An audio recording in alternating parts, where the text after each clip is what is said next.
करें। हजरत उमर इब्न खत्ताब उस अजीम सहाबी रसूल का नाम है जिनके बारे में अल्लाह के नबी सल्लल्लाहु अलैहि वसल्लम ने फरमाया है। हुजूर की हदीस से हुजूर फरमाते हैं लौकाना बादन नबी लकाना उमर। हुजूर फरमाते हैं अगर मेरे बाद कोई नबी होता तो उमर इब्न खत्ताब होते। अल्लाह के नबी फरमाते हैं अगर अल्लाह रब्बुल इज्जत मेरे बाद किसी को नबूवत देता तो वो उमर इब्न खत्ताब को देता। लेकिन आगे अल्लाह के नबी फरमाते हैं लाकिन ला नबी अबादी, इसलिए कि मेरे बाद कोई नबी नहीं है। अगर कोई होता तो वो उमर इब्न खत्ताब की जात होती। अल्लाह के नबी फरमाते हैं जहां नेक बंदों का जिक्र किया जाए वहां मेरे उमर का जिक्र किया जाए। हुजूर फरमाते हैं जहां उमर का जिक्र होता है शैतान उमर के जिक्र से सैकड़ों मील दूर भागता है, और जहां उमर का जिक्र होता है अल्लाह रब्बुल इज्जत की तरफ से अनवारो तजल्लियात की बरसात होती है। आपको मालूम है हजरत उमर है कौन, जिनके बारे में और जिनकी फजीलतों पर बहुत सारी अहादीसें वारिद हुई है। लेकिन आपको मालूम है एक शख्स है जिसका नाम डॉक्टर एच माइकल हार्ट है, जिसका ताल्लुक अमेरिका से है। उसने एक किताब लिखी है जिस किताब का नाम है द 100। उस किताब में उसने 61वें नंबर पर हजरत उमर इब्न खत्ताब का जिक्र किया है।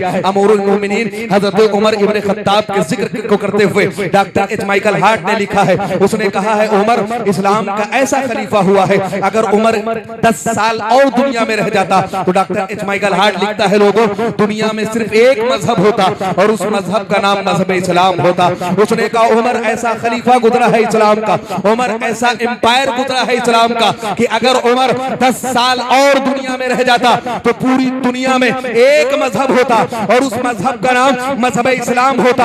आपको मालूम है हजरत उमर की जात का नाम है, आपने 10 साल पूरी दुनिया पे हुकूमत की है और 10 साल में आपने 1000 से ज्यादा शहर फतेह किए हैं। आपकी 10 साल हुकूमत में 400 से ज्यादा जामा मस्जिदें बनी है। तो जरा आप गौर करें कि जिस खलीफा की जिंदगी में और जिनकी सल्तनत में और जिनकी हुकूमत में 1000 से ज्यादा शहर फतेह हुए हो और 3 बर्रे आजमों पर इस्लाम की हुकूमत रही हो और 400 से ज्यादा मसाजिद तामीर हुई हो तो उनकी दौरे हुकूमत में मुसलमान कितने बने होंगे। इसलिए कि उमर वो है जिनके बारे में अल्लाह के नबी ने फरमाया था कि जब बाप मरता है तो बेटा रोता है और जब बेटा मरता है तो बाप रोता है। हुजूर ने फरमाया था लोगों मजहब इस्लाम उस वक्त रोएगा जब दुनिया से मेरा उमर जाए। हाय हाय हाय अल्लाह अल्लाह। आपको मालूम है उमर किस जात का नाम है? हजरत अली फरमाते हैं उमर वो है कि जिनकी हुकूमत हवाओं पर है। आप फरमाते हो उमर वो है कि जिनकी हुकूमत आग पर है। आप फरमाते हो उमर वो है जिनकी हुकूमत जमीन पर है। हजरत उमर के बारे में हजरत अली फरमाते हैं उमर वो है कि जिनकी हुकूमत पानी पर है। आप देखें हजरत उमर है, जरा तवज्जो करें आप, बस मेरी तरफ आप तवज्जो रखें। अनकरीब मैं अपने खिताब को कंप्लीट करता हूं, आप तवज्जो मेरी तरफ रखे देखें। हजरत अली फरमाते हैं उमर वो है जिनकी हुकूमत जमीन पर है। एक मरतबे हजरत उमर बैठे मदीने में, आपका दौरे हुकूमत है। हजरत उमर तशरीफ फरमा है, मदीने में जल्जला आया है। पूरी दुनिया में जल्जला आता है लेकिन जब मदीने में जल्जला आया है जमीन कांपी है। तो हजरत उमर ने जमीन पर कदम को मारते हुए आपने जमीन को खिताब करते हुए कहा है कि अगर उमर तुझ पे इंसाफ नहीं करता है कि तुझे हक है तू हिलती रहे, लेकिन अगर उमर तुझ पे इंसाफ करता है तो तू साकित व जामिद हो जा। और यकीन फरमाते हैं हजरत उमर ने फरमाया था जमीन अगर उमर तुझ पे अगर तुझ पे इंसाफ नहीं करता है तो तुझे हक है कि तू हिलती रहे, लेकिन अगर उमर तुझ पे इंसाफ करता है तो तू साकित और जामिद हो जा। आप तारीख उठा के देख लीजिए 14 सदियां गुजर गई हैं, आज पूरी दुनिया में जलजला आता है लेकिन कभी मदीने में जलजला नहीं आया है। इसलिए कि उमर ने फरमाया था कि जमीन साकित हो जा। आज पूरी दुनिया में जलजला आता है लेकिन कभी मदीने में जलजला नहीं। नारे तकबीर, नारे रिसालत, मसलके आला हज़रत, खलीफे मुस्तफा, उर्शे निज़ामे मिल्लत, मजहब इस्लाम। आप देखें हजरत उमर किस अजीम साहबी रसूल का नाम है। एक साहबी रसूल है जिनको दुनिया हजरत तमीमदारी के नाम से जानती है। एक मरतबे हजरत उमर की बारगाह में हाजिर हुए हैं और अर्ज करते हैं ए खलीफतुल मुस्लिमीन, बड़ी तेजी के साथ आग मदीने की तरफ बढ़ रही है। जो ज्वालामुखी है, जो आग के शोले हैं, बड़ी तेजी के साथ मदीने की तरफ बढ़ रहे हैं। अगर आग को कंट्रोल नहीं किया गया, आग को रोका नहीं गया तो अनकरीब पूरा मदीना और मदीने की बस्ती और अतराफो अकनाफ के लोग इसकी चपेट में आ जाएंगे। हजरत उमर ने अपनी चादर ली है और हजरत तमीमदारी को दी है और देने के बाद आप कहते हैं ये चादर ले जाओ, वो ले जाके इससे आग को पीछे कर देना। हजरत तमीमदारी ने चादर ली है, लेकिन आप ज़हन में सोच रहे हैं कि ये चादर है, चादर को आग से कैसे पीछे किया जाएगा, इसलिए कि ये चादर है, ये कपड़ा है, चंद सेकंड में आग इसको जला के राख कर देगी। लेकिन हजरत उमर ने फरमाया है, हजरत तमीमदारी ने चादर ली है और लेके जब आग की तरफ गए हैं, जो आग मदीने की तरफ बढ़ रही थी, जब आपने चादर से इशारा करना शुरू किया है तो हजरत तमीमदारी फरमाते लोगों, आग चादर को देख करके इस तरह पीछे हो रही थी कि जैसे चाबुक को देख करके कोई शरीर जानवर भागता है। हजरत तमीमदारी फरमाते लोगों, उमर वो है कि जिसको अल्लाह ने आग पे हुकूमत बख्शी है। जरा आप गौर कर ले, आज दुनिया नबी के इख्तियार पे बात करती है, आज दुनिया नबी के मोजिज़ात पे बात करती है, आज दुनिया नबी के तसव्वुरात पे बात करती है। हुजूर की बात तो बहुत दूर है। आप देखें, हुजूर के गुलाम हैं हजरत उमर, लेकिन अल्लाह ने आपकी चादर में वो तासीर दी है कि चादर को आग से पीछे किया, आग को चादर से पीछे किया गया है और आग इस तरह पीछे हुई है कि जैसे चाबुक को देख के शरीर जानवर पीछे भागता है। हजरत अली फरमाते लोगों, एक मर्तबे में हजरत उमर की बारगाह में था, हजरत उमर ने अपनी आंखों को बंद किया है और कहते हैं या सारिया अल जबल, आप फरमाते हैं या सारिया अल जबल, आपने 3 मर्तबे फरमाया। हजरत अली फरमाते मैं सोच रहा था सारिया यहाँ से कई 100 मील दूर है, लेकिन हजरत उमर सारिया को याद क्यों कर रहे हैं। हजरत अली फरमाते हैं 3 महीने के बाद जब हजरत सारिया मदीने में आए हैं, मैंने हजरत सारिया से पूछा है फला वक्त पर, फला दिन पर, फला टाइम तुम्हें किसी की आवाज आई थी? तो हजरत सारिया फरमाते हैं मुझे उमर इब्ने खत्ताब की आवाज आई थी। हजरत अली फरमाते कैसी आवाज? तो हजरत सारिया कहते हैं कि हम पहाड़ की दूसरी तरफ थे, अगर उमर की आवाज हमें ना आती, उमर ने हमें आवाज दी कि सारिया पहाड़ को मत छोड़ना, अगर हम पहाड़ की दूसरी तरफ चले जाते तो इस्लाम का लश्कर कत्ल हो जाता, इस्लाम के लश्कर को कुफार कत्ल कर देते, दूसरी तरफ दुश्मनों का लश्कर था। हजरत अली फरमाते हैं उमर मदीने में है, लेकिन अल्लाह ने उमर को हवाओं पे हुकूमत बख्शी है। यहाँ से उमर ने सारिया को आवाज दी है, अल्लाह ने उनकी आवाज को सैकड़ों मील दूर पहुंचा दिया। वाह वाह वाह वाह, सुभान अल्लाह सुभान अल्लाह। देखे हजरत उमर, आखिरी बात, अल्लाह ने आपको हुकूमत बख्शी है पानी पर। आपको मालूम है कि जिस वक्त इजिप्ट फतेह हुआ है, जिस वक्त मिस्र फतेह हुआ है, और जब मिस्र में इस्लामी हुकूमत हुई है, मिस्र का कायदा ये था, वहाँ का कानून ये था, वहाँ का रहन सहन और चलन ये था कि जब दरियाए नील सूखता था, जब तक किसी कुमारी लड़की की बलि न दे दी जाए, उसको उस दरिया में डाल न दिया जाए, जब तक उसे वहाँ मौत के घाट न उतार दिया जाए, जब तक दरियाए नील चलता नहीं था। जरा तवज्जो करें आप, जब हजरत उमर की हुकूमत हुई है, मिस्र फतेह हुआ है, वहाँ के लोगों ने वहाँ के गवर्नर से कहा है कि जब तक लड़की को दरियाए नील में डाला ना जाए, कुंवारी लड़की को, तब तक दरियाए नील जरी और सारी नहीं होता है, तब तक दरियाए नील चलता नहीं है। हजरत उमर की बारगाह में वहाँ के खलीफा ने खत लिखा है, वहाँ के जो बादशाह हैं इस्लामी हुकूमत के, उन्होंने खत लिखा है कि यहाँ का मामला ये है कि जब दरियाए नील सूख जाता है उस वक्त चलता नहीं है, जब तक उसमें कुंवारी लड़की की बलि न दे दी जाए।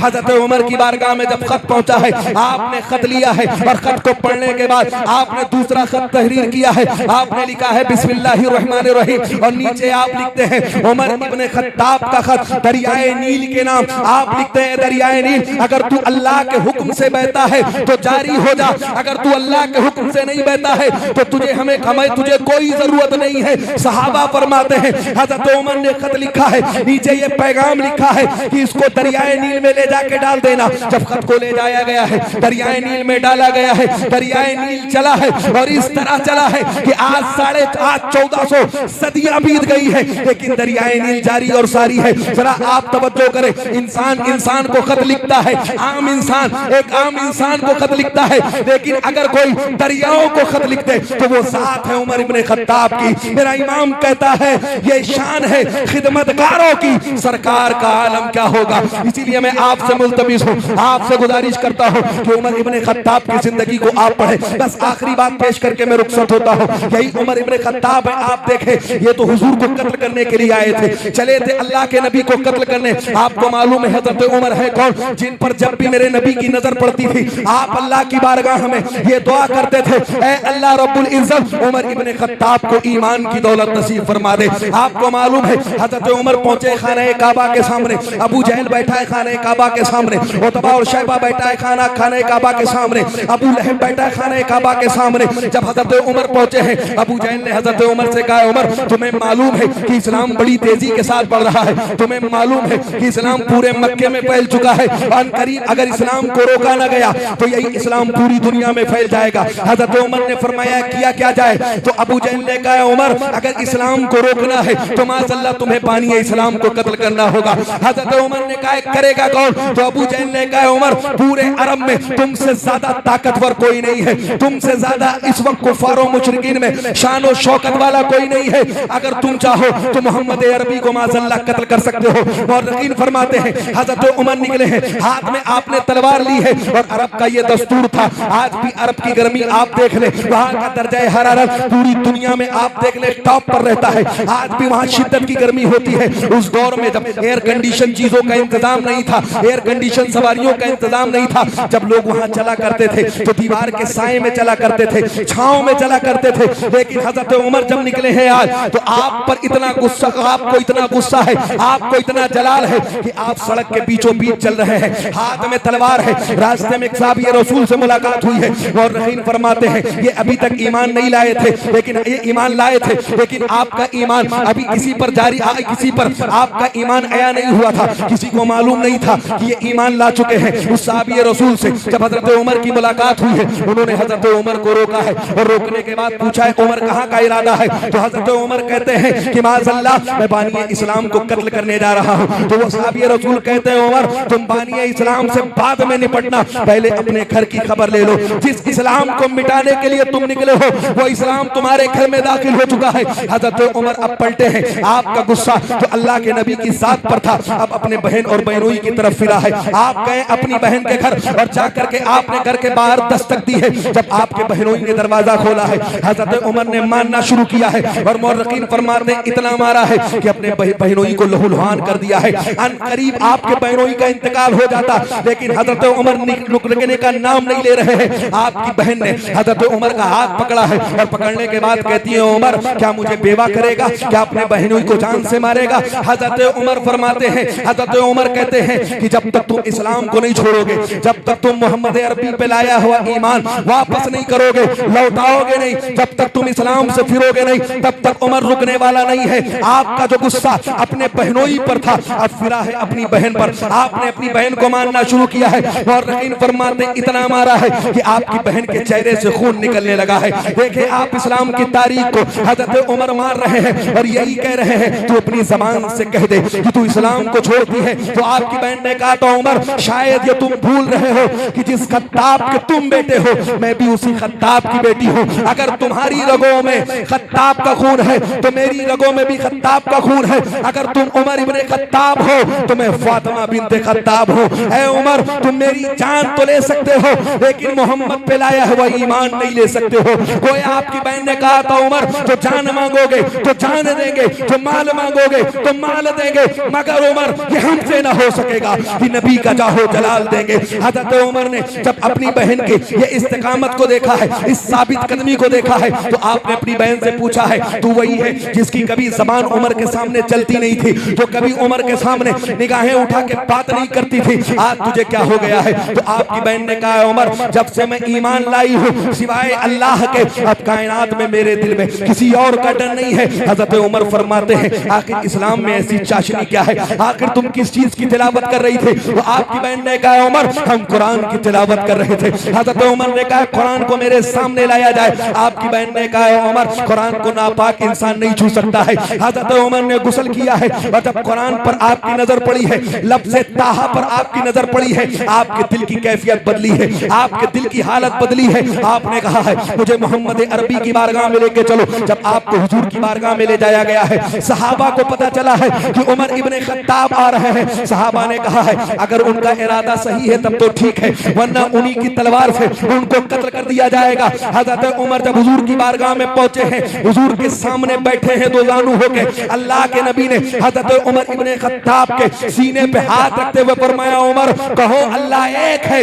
और मैं अल्लाह का रसूल हूँ। जरा आप तवज्जो करें, वही हजरत उमर है जो पूरे मक्के में ये ऐलान करके आए थे कि 45 मुसलमान हो गए हैं, मैं 40वां किसी को मुसलमान नहीं होने दूंगा। लेकिन जब हुजूर ने कहा है है। और जब हुजूर के चेहरे पर और चेहरे बद्दुहा पर जब हजरत उमर की नजर पड़ी है, आप ईमान लाते हुए नजर आए हैं। जरा आप गौर करें, हजरत उमर ने कहा था इस्लाम को फैलने नहीं दूंगा, 40वां मुसलमान नहीं होने दूंगा। तारीख शाहिद है कि जब भी इस्लाम को रोका गया है, जब भी इस्लाम को टोका गया है, जब भी इस्लाम पे स्टॉपेज लगाने की कोशिश की गई है, इस्लाम उसके सर पे चढ़ करके बोला है। जिसने भी इस्लाम को रोकने की कोशिश की है, इस्लाम उसके घर में घुसा है, इस्लाम उसके सर पे चढ़ करके बोला है। इसीलिए कहा गया है कि इस्लाम की फितरत में कुदरत ने लचक दी है, इसे तुम जितना दबाओगे उतना ही उभरेगा। दुआ करें अल्लाह रब्बुल इज्जत हम सब की हाजिरी को कबूल व मकबूल फरमाए। सहाबा की जिंदगी को, अहले बैत अतहार की जिंदगी को अल्लाह हमें पढ़ने की तौफीक व रफीक अता फरमाए।